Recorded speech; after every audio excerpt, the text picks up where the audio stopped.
শীত ও গ্রীষ্মকাল দুটির উল্লেখ রয়েছে আল কোরআনের কোন সূরায়?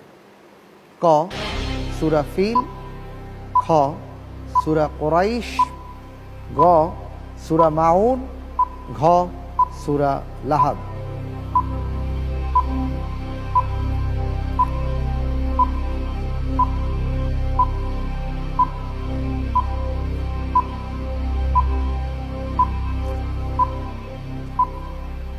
সূরা কুরাইশ।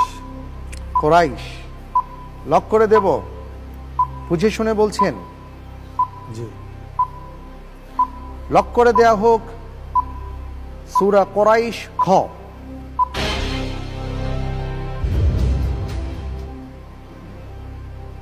আপনি যে উত্তরটি দিয়েছেন উত্তরটি সঠিক হয়েছে।